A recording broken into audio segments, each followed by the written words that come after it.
destroy Britain's heritage.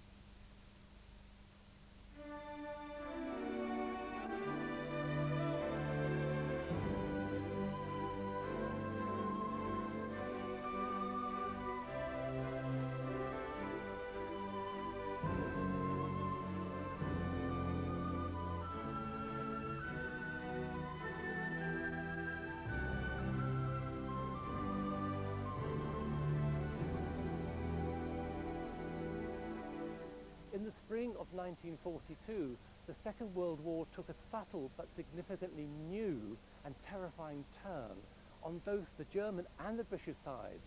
Bombs were targeted not just at warships and factories, at fortifications and airfields, but at ancient or historic towns with their cathedrals, city squares and medieval streets. Culture and history suddenly came right into the firing line. And to help them choose their targets, Hitler's High Command declared that they were going to use this book, Baedeker's Guide to Great Britain.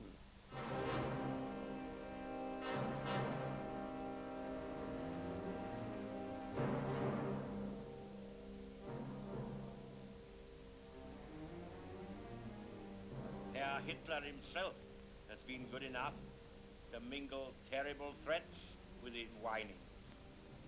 He warns us solemnly that if we go on smashing up the German cities, his war factories and his bases, he will retaliate against our cathedrals and historic monuments. The guides published by the Leipzig firm of Karl Baedeker since 1827 were widely used before the Second World War and the age of mass tourism. As well as tips for the traveller, they provided a scholarly account of the nation's architecture, marking outstanding examples with a series of stars. Baedeker liked this place. The College of the Vicars Choral in Exeter is, he says, 15th century, well in fact it's 14th century, but with a fine hall containing linen fold panelling and portraits of bishops here at number 11 next door. But this is all that's left after bombing in 1942. The high table would have stood over there, lit by these splendid decorated Gothic windows with their cusped arches. Panelling would have covered the walls here. And the recesses in the masonry remind us that above all would have soared a splendid timber roof.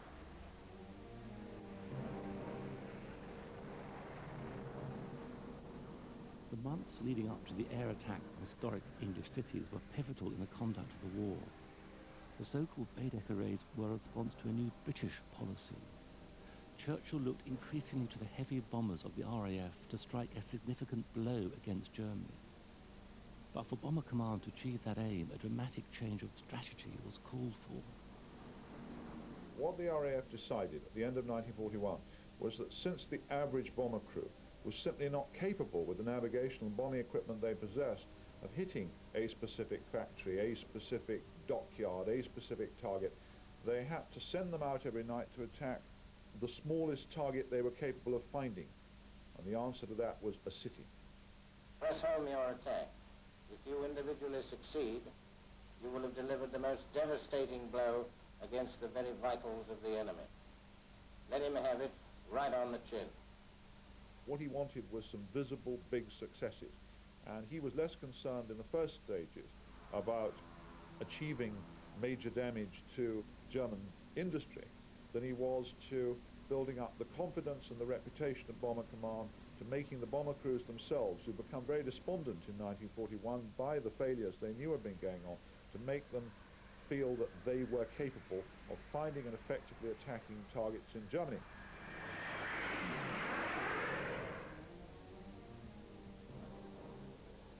At the now deserted bases of Bomber Command in northern and eastern England, men gathered to put the new policy to the test. On airfields all over Yorkshire, Lincolnshire and East Anglia, on the night of the 28th of March 1942, the crews of 234 aircraft of Bomber Command received their final briefing. The target chosen for that night was Lübeck. Lübeck, das Nürnberg des Nordens. In den Bauten dieser alten deutschen Stadt mit ihren ragenden gotischen Türmen und mittelalterlichen Giebeldächern dokumentiert sich der Kulturwille eines stolzen Hanseatentums.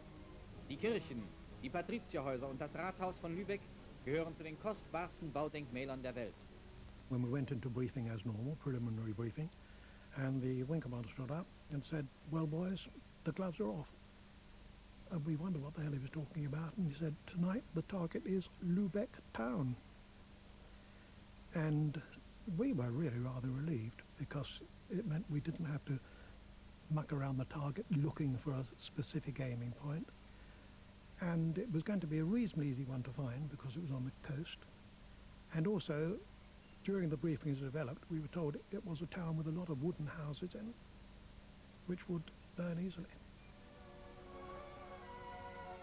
Most of the streets, too, have been untouched by the passage of time, and some of the houses in them were built in the 13th century, like this one with its quaint veranda.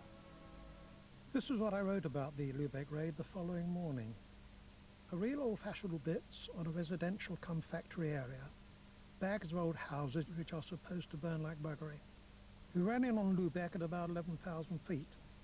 The old town was already one mass of flames, so we turned our attentions to the factory area northwest on the other side of the river. There was a little heavy flak and some light flak, and we started some lovely fires and left them burning well.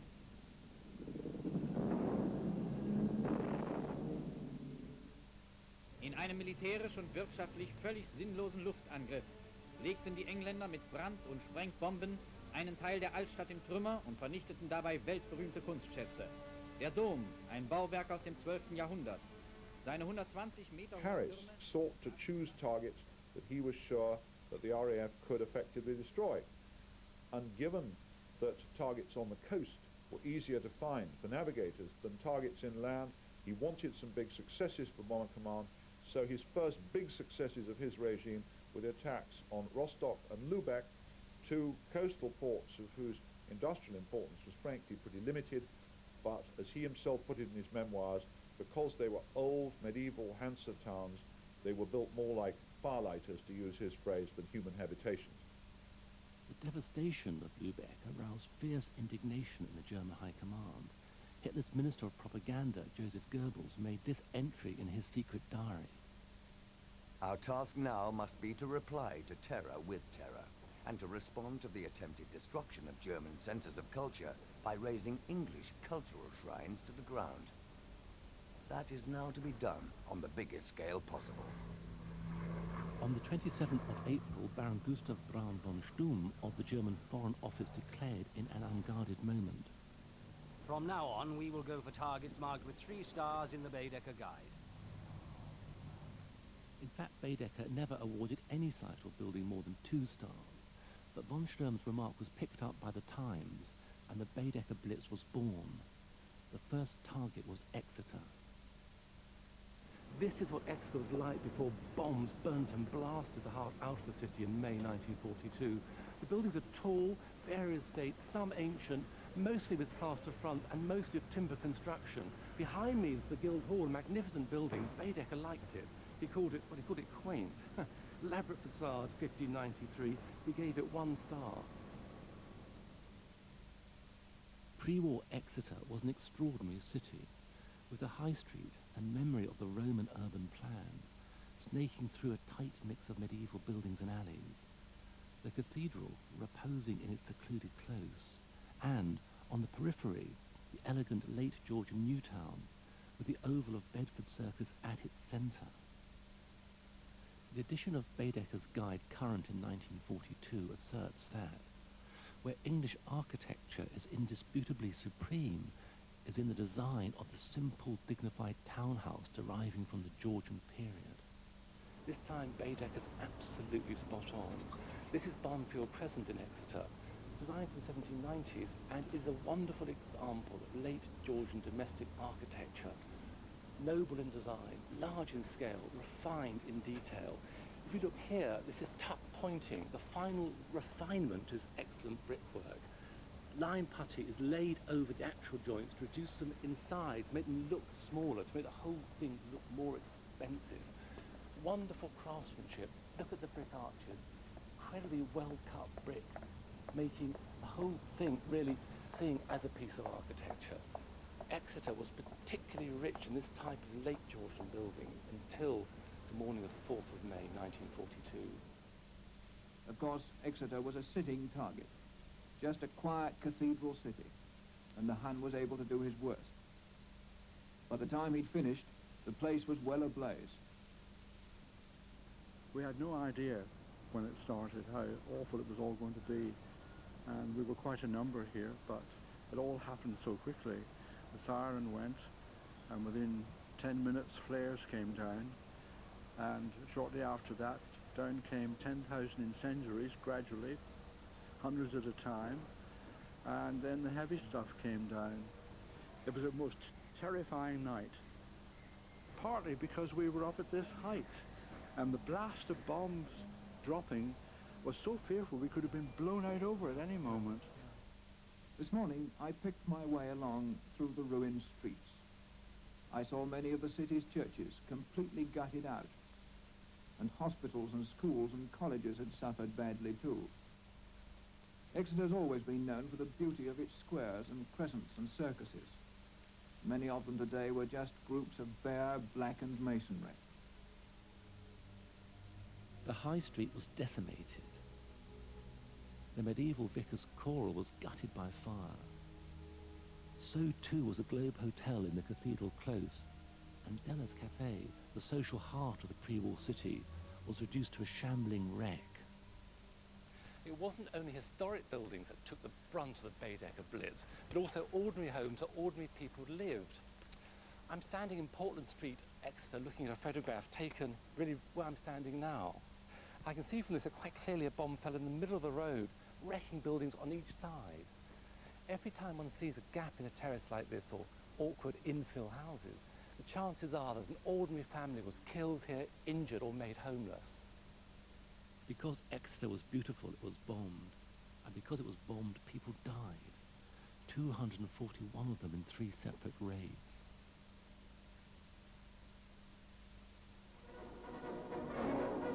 The King and Queen have come to see how Bath now takes its place in Hitler's plan of war. Once again, that is... Von Sturm's unauthorized reference to Baedeker was to prove an embarrassment for Goebbels. As the raids gathered momentum, the propaganda war took off, with the British ridiculing the idea of a guidebook Blitz. And to revenge the huge losses to their war machine which we cause, the Germans turn the pages of a traveller's reference book and pick out our beauty spots and historic landmarks for destruction. Bath is famous for both. While they may concentrate their bombers on targets suggested by Mr. Baedeker, the RAF will continue to open up the second front in the skies over Germany. Nazi broadcasts of Britain struggled to regain control over public perception of the raids. Bath is, as its name says, the fashionable spa of England. For more than 100 years, it has been the gathering place of so-called English good society. The radioactive springs are effective against rheumatism and gout, but only the British money aristocracy could afford to visit the bathing facilities and springs of Bath. By these destructive reprisal raids, the British plutocrats are hit. The same people who are responsible for the British terror raids on old German cultural centres. Bath's Royal Crescent was damaged by incendiaries. Lansdowne Crescent was scarred by shrapnel, and the assembly rooms were consumed by fire.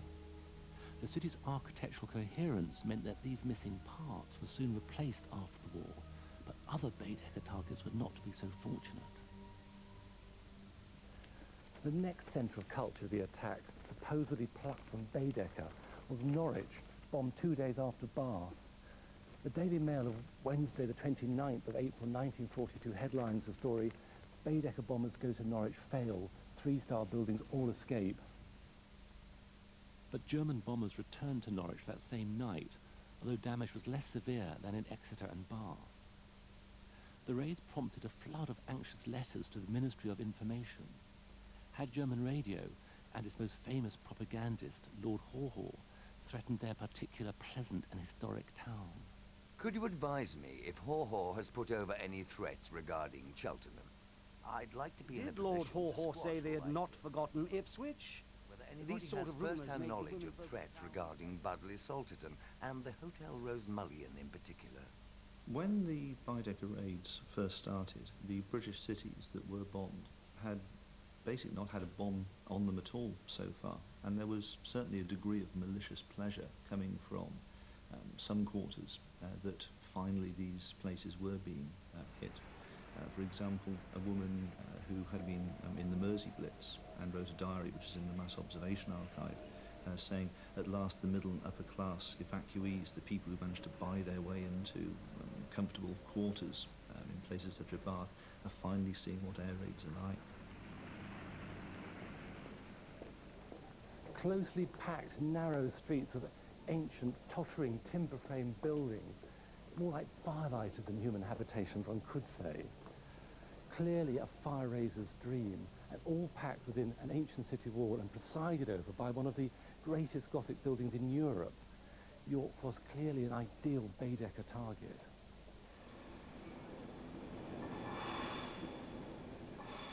The raid on York began when the 10:15 train from London, Edinburgh, came onto this very rail here. At that very instance, German planes swooped down on the station itself, machine gunning and dropping fire bombs, and suddenly all hell broke loose. I came here to the station then as a schoolboy, 50-year-old schoolboy, some 6 hours afterwards, after the raid had started. It was packed with hose pipes and firemen and engines and ambulances. Smoke was still coming up, and I think it was still, if I recollect correctly, still bringing out casualties. The railway station was the first target in the Baedeker raid on York. But wandering planes scattered bombs over several parts of the city centre. Clusters of firebombs fell right across this area, the riverside centre of the ancient city. Ahead of us is the Guildhall, a major medieval building completed in 1446. Indeed, in April 1942, the oldest surviving Guildhall in Britain. Firebombs fell on its roof. The first ones were booted off by the fire watchers. Firebombs also fell on Roundtrees behind us in 1942, packed with cocoa and sugar, those raw materials York's greatest export.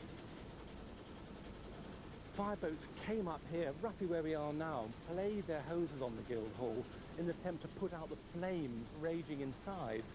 Unfortunately, molten lead boiling into the water, the heat of the burning oak interior forced the fireboats back. They could do no more to help. By the morning, both these buildings, the Guildhall and Roundtrees, were sad, gutted shells. The Guildhall's oak interior was burnt beyond repair, but it could be rebuilt in traditional manner and materials, and its blackened facade could be cleaned. The nearby church of St. Martin the Grand, admired by Baedeker, was not so lucky. The nave and one aisle were gutted by fire. The surviving shell, with its splendid traceried east window, was unfortunately dismantled after the war. Only a stub of a building now survives on the site. I'm standing on the York City Wall. Ahead of me is a Bar Convent, founded in 1686 as the oldest convent school in Britain. Currently it's housed in rather splendid mid-18th century buildings, but looking at the building right ahead of us, yellow bricks grafted onto an older structure, I would say something pretty dramatic has happened here in the recent past. Well, a bomb fell there. It blew off the entire corner of that building, as you can see by the new bricks, and virtually destroyed this wing. It had to be replaced entirely. And when that bomb fell, what happened to the people in the building? Well, some nuns were going to rescue a very old blind nun who was at the end of the infirmary wing. And as they were coming back, one of them fell into a bomb crater. Unfortunately, she fell onto the bomb that had made the hole. She said she could hear it ticking. She knew she was sitting on a bomb, but she'd broken her leg. And while the others were going to fetch her a ladder so as to rescue her, the bomb exploded and 5 of them were killed. A total of 79 people died in the Baedeker raid on York. But while a church, schools and houses were damaged and destroyed, the minster escaped.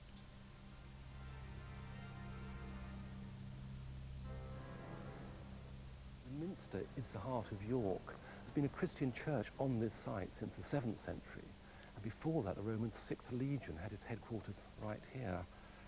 Baedeker gives the Minster 2 stars. He says, in original stained glass, York Minster excels all other English cathedrals. Well, this is high praise indeed from the sternly dispassionate Herr Baedeker. But the question is, in 1942, was the Minster a target?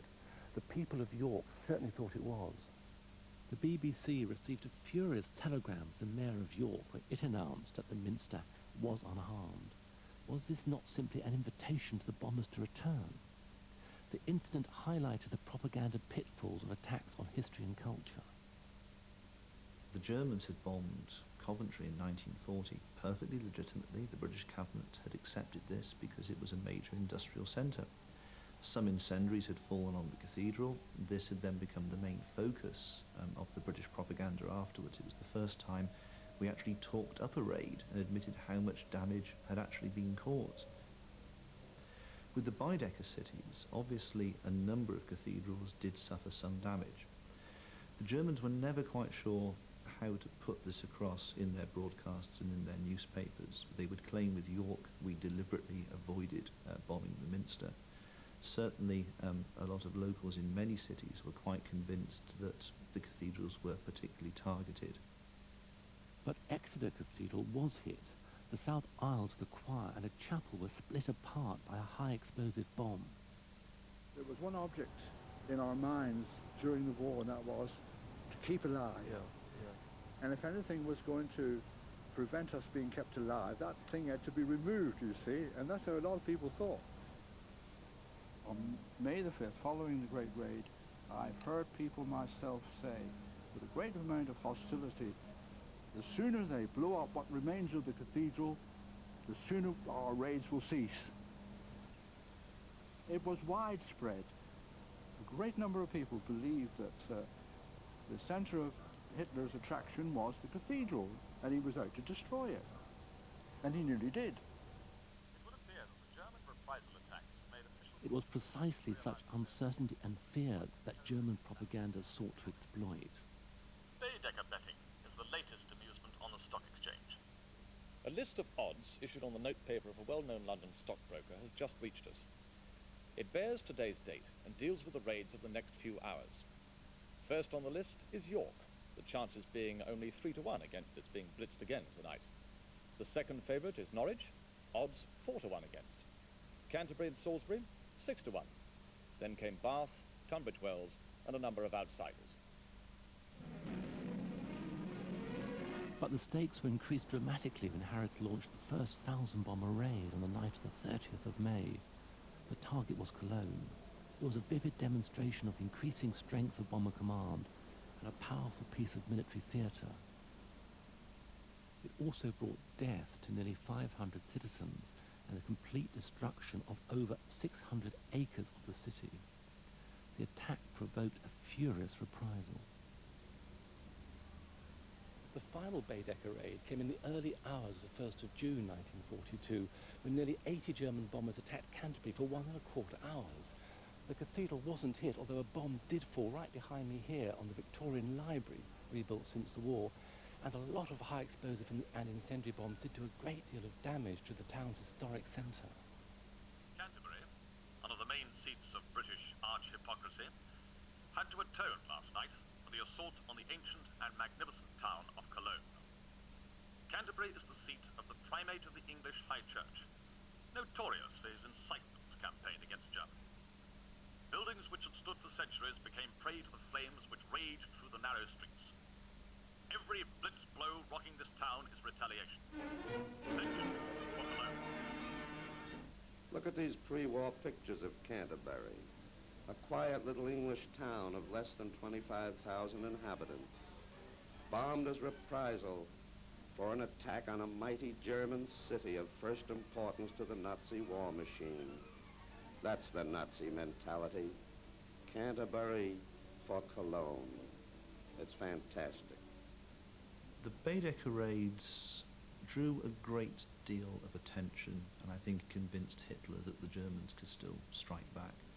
If you're going for cities which have never been bombed before, then obviously That's going to be a much higher press profile than if you just went back to London again.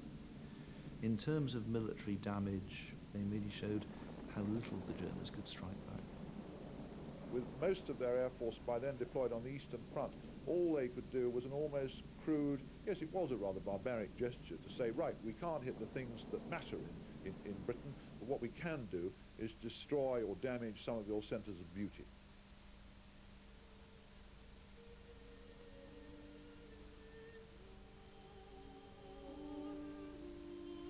After the war, Lübeck, the city where the first experiment in area bombing was conducted, was restored with meticulous care.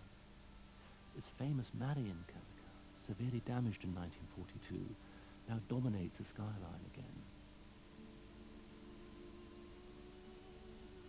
In Britain, however, we hasten to complete what the Baedeker bombers had begun. Buildings of recognised historic interest which had only been damaged by bombs, and which could have been repaired, were simply demolished. But what became of Exeter's Georgian gem, Bedford Circus?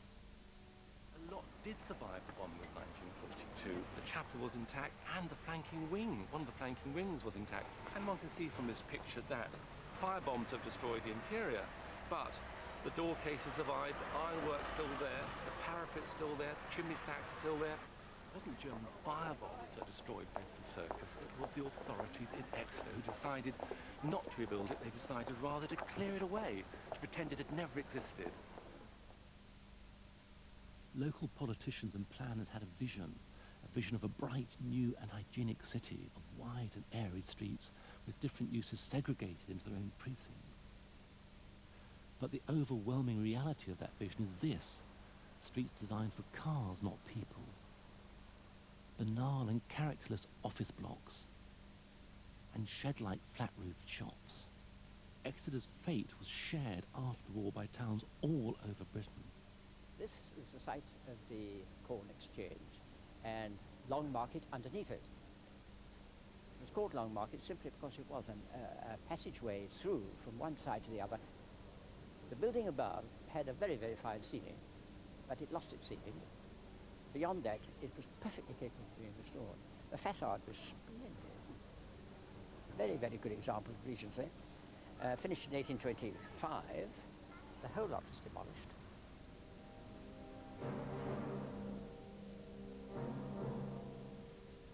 The local authority had complete powers to demolish whatever they thought. The provision had to be that it was war damaged. Now that was used in some towns where only just the odd tile or so, broken by shrapnel, was used as the excuse for demolition.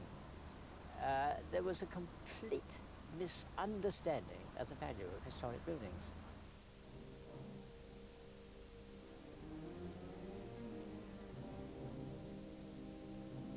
Today, England's bombed historic towns are scarred not by rubble but by redevelopment.